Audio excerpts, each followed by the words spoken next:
Hello everyone, कैसे हैं आप सब। आई होप आप सब बहुत अच्छे होंगे, आपके फैमिली में भी सब लोग बहुत अच्छे होंगे। जन औषधि केंद्र कैसे खोलें, आज के समय में सबसे ट्रेंडिंग टॉपिक फार्मा फील्ड में यही है, जन औषधि केंद्र। हर कोई चाह रहा है कि कैसे हम जन औषधि केंद्र खोलें, क्या इसका क्राइटेरिया होगा। और मेनली आज का ये वीडियो फोकस करेगा फीमेल्स के लिए कि कितना सहायता करेगी सरकार एक जन औषधि केंद्र खोलने के लिए। वो कंप्लीटली अमाउंट आपको दिया जाएगा, जिससे कि जब आप अपना जन औषधि केंद्र खोले तो उसके कंस्ट्रक्शन में या जो भी मेडिसिन आप लेके आओगे उनमें जो भी चीजें हैं उनके लिए आप उनको यूज कर सकते हो। ईच एंड एवरीथिंग के ऊपर आज हम डिस्कस करेंगे, बहुत सारे पॉइंट्स क्लियर करेंगे जिससे कि आपको भी सारी चीजें समझ में आ जाएंगी। ये सारे पीडीएफ्स मैंने अपने टेलीग्राम ग्रुप में प्रोवाइड करवाए हैं, तो आप जाके वहां से देख सकते हैं, डाउनलोड करके उन सारे पीडीएफ्स को पढ़ सकते हैं, जिससे कि आप लोगों को आइडिया हो जाएगा कि हाँ एक्चुअल में मुझे क्या करना है। राइट, चलिए वीडियो को शुरू करने से पहले स्वागत है आप सभी का हमारे इस यूट्यूब चैनल बीएसपी फार्मेसी पे। मैं साक्षी राजपूत ऐसे ही इंपॉर्टेंट और इंफॉर्मेटिव वीडियोस आपके लिए लाती रहती हूं, तो चैनल को सब्सक्राइब करना ना भूलें, जरूरी है चैनल को सब्सक्राइब करना। चलिए शुरू करते हैं। देखिए, जानिए यहाँ पे जन औषधि केंद्र कैसे खोले। सबसे इंपॉर्टेंट, जब आप ये पीएमबीआई की ऑफिशियल वेबसाइट को ओपन करते हैं तो सरकार की तरफ से हमें एक पॉपअप मैसेज मिलता है, जिसमें क्लियरली सरकार लिख रही है कि आप फ्रॉड और ऐसे चीजों से बचें, है ना। आपको अगर नया जन औषधि केंद्र खोलना है तो आप यही ऑफिशियल वेबसाइट से ही अप्लाई करें।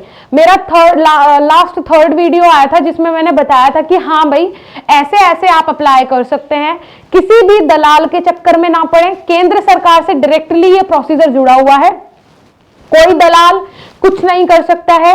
अगर आपके डॉक्यूमेंट सही है, आपके एरिया में कोई दूसरा जन औषधि केंद्र नहीं है जिस लोकेशन पे आप खोलना चाहते हो, 110% आपके डॉक्यूमेंट वेरीफाई हो जाएंगे। क्योंकि सरकार ने अभी अनाउंस किया है 25,000 जन औषधि केंद्र नए खुलने हैं भारत में, लगभग 40,000 जन औषधि केंद्र खुल जाएंगे। आने वाला समय जन औषधि केंद्र का ही होने वाला है, तो आप लोग ट्राई करें, अप्लाई करें, जल्दी ही आपको अभी इसका सोल्यूशन भी मिल जाएगा। और हो सकता है कि आपके पास नोटिफिकेशन 10 दिन 15 दिन में ही आ जाए कि हाँ आपके डॉक्यूमेंट्स वेरीफाई हो गए हैं, now you are eligible for opening a Jan Aushadhi केंद्र।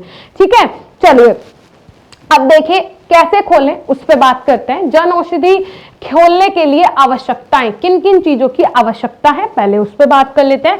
हम थोड़ा पेन का इस्तेमाल कर लेते हैं जिससे कि आप लोगों को आसानी होगी चीजें पॉइंट आउट करने में। ठीक है जी, चलिए ओके। ये देखिए सबसे पहला पॉइंट क्या आता है, प्रधानमंत्री भारतीय जन औषधि केंद्र खोलने के लिए कम से कम 120 वर्ग फुट की जगह जो कि आवेदक की खुद की हो या किराए पर ली गई हो।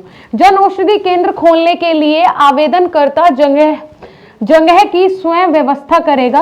पीएमबीआई की इसमें कोई भूमिका नहीं होगी। क्लियर हो रहा है।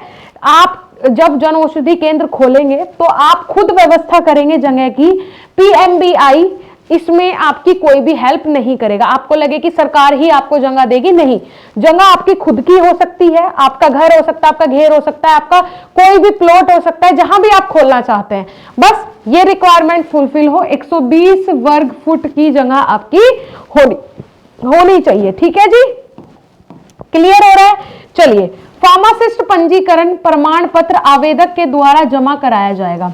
फार्मासिस्ट का पंजीकरण, आपका जो रजिस्ट्रेशन है वो प्रमाण पत्र आवेदक के द्वारा जमा कराया जाएगा। आवेदक जरूरी नहीं फार्मासिस्ट हो, कोई भी हो सकता है जो खोलना चाहता है, लेकिन जमा एक फार्मासिस्ट का रजिस्ट्रेशन होगा तभी आप इसको खोल सकते हैं। क्लियर हुआ। नेक्स्ट है, यदि आवेदक महिला, उद्यमी, दिव्यांग, अनुसूचित जाति, अनुसूचित जनजाति, भूतपूर्व सैनिक, आकांक्षी जिला, उत्तर पूर्वी राज्य, हिमालय पर्वतीय क्षेत्र, द्वीप समूह में अधिसूचित किया गया है तो उसे आवेदन करते समय वेद प्रमाण पत्र प्रस्तुत करना होगा। एक बार आवेदक द्वारा श्रेणी का चयन कर लिए जाने के बाद आवेदक भविष्य में किसी भी कारण से इसमें परिवर्तन नहीं कर सकेगा। ध्यान से सुनो, ये बहुत इंपॉर्टेंट है। मैं आपको वही बार बार बोल रही हूं कि भाई आप अप्लाई करने से पहले जो टर्म्स कंडीशन है उनको 1 नहीं 2 नहीं 3 बार पढ़ें, जब सब कुछ समझ में आ जाए तभी इसके लिए अप्लाई करें। और यहाँ पे ये भी बोल दिया गया है कि आप अपनी जो भी डिटेल दो वो ध्यान से दो, क्योंकि इनमें कोई भी चेंजेस नहीं किए जाएंगे। Clear that. नेक्स्ट है, आवेदन का शुल्क 5,000 रुपए होगा। जब आप इसके लिए आवेदन करेंगे 5,000 रुपए स्टार्टिंग फीस लगेगी आपकी, ठीक है, रुपए है जो कि वापस नहीं किया जाएगा। सबसे इंपॉर्टेंट कि ये पैसा वापस नहीं होगा। आप सोचे कि अभी मैंने अप्लाई कर दिया फिर मेरा मन बदल गया, मुझे नहीं करना है, तो ये पैसा वापस नहीं होगा। कोई भी, जैसे बीएसपी फार्मेसी है, बीएसपी फार्मेसी के जितने भी कोर्सेज हम प्रोवाइड करवाते हैं अपनी ऐप पे, B pharma, D pharma, G PAT, NIPER, government pharmacist, drug inspector, entrance exam, exit exam, Bihar pharmacy course, ये सारे कोर्सेज हमारी ऐप पे अवेलेबल है। अब total pharma solution BSP pharmacy provide करवाता है। बट फॉर एग्जाम्पल अभी हमारा बी फार्मा फर्स्ट सेमेस्टर का पेन किलर बैच चल रहा है, जिसमें हम एग्जाम की पूरी प्रिपरेशन आपकी करवाते हैं। पेन किलर का मतलब है कि 1 महीने में आपको पढ़ाया जाएगा। अब हम उसमें बोलेंगे कंप्लीट कोर्स कराया जाएगा, तो जी हां कराया जाएगा, बट वो कैसे कराया जाएगा कि टीचर महा मैराथन क्लासेस में 8 से 10 घंटे पढ़ाएगा आपको और जो इंपॉर्टेंट चीजें हैं वो कवर करा देगा। सिलेबस तो कंप्लीट हो रहा है, लेकिन वो सारी चीजें डिस्क्रिप्शन में मेंशन होती है कि ये चीजें आपको इसमें मिलेंगी।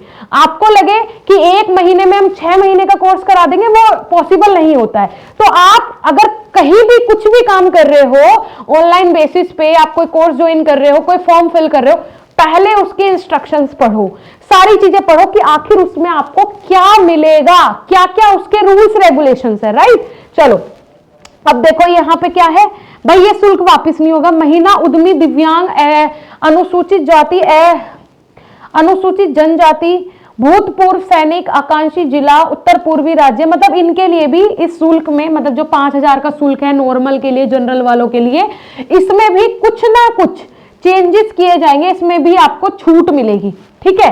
ये आवेदन का जो क्राइटेरिया, इसमें भी आपको छूट मिलेगी, ठीक है। उसके बाद नेक्स्ट आते हैं, नीचे कर लेते हैं। नए जन औषधि केंद्र को मंजूरी देते समय निम्नलिखित दूरी नीति का पालन किया जाएगा, इसलिए आवेदक आवेदन करते समय दूरी का पालन जरूर करें। 2 जन औषधि केंद्र के बीच की दूरी नियमित व शर्तें निम्नलिखित हैं। अब देखो, एक जन औषधि केंद्र और दूसरे जन औषधि केंद्र के बीच में जो दूरी है वो इस तरीके से है। कहां, दिल्ली, मुंबई, कोलकाता, चेन्नई, बेंगलोर, हैदराबाद, अहमदाबाद और 10 लाख, देखो ये जो सिटीज हैं इनमें, जिनमें 10 लाख से या फिर उससे ज्यादा अगर आबादी है आपके जिले में, 10 लाख या उससे ज्यादा की आबादी है, तो एक नए केंद्र की स्वीकृति देते समय 2 केंद्रों के बीच 1 किलोमीटर की दूरी का ध्यान रखा जाएगा। अगर आपके डिस्ट्रिक्ट की 10 लाख या उससे ज्यादा पॉपुलेशन है तो एक जनऔषधि केंद्र और दूसरे जनऔषधि केंद्र में 1 किलोमीटर का डिस्टेंस होना चाहिए, ठीक है। अगर 10 लाख से कम की जनसंख्या है आपके जिले की तो उसमें 1.5 किलोमीटर कम से कम दूरी होनी चाहिए, तब आप नया जनऔषधि केंद्र खोल सकते हैं। क्लियर हो रहा है?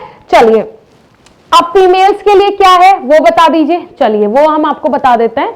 यहां पे देखिए, ध्यान से सुनिए क्या दिया हुआ है ये, 1 सेकेंड। चलिए तो यहां ये दिया हुआ है इन्होंने, देखिए वित्तीय सहायता। सहायता क्या मिलेगी? जन औषधि केंद्र संचालकों को 5 लाख रुपए तक की वित्तीय सहायता प्रदान की जाती है। यह सहायता राशि केंद्र द्वारा की गई मासिक खरीद का 15% होती है, जिसकी अधिकतम सीमा 15,000 रुपए प्रति माह है।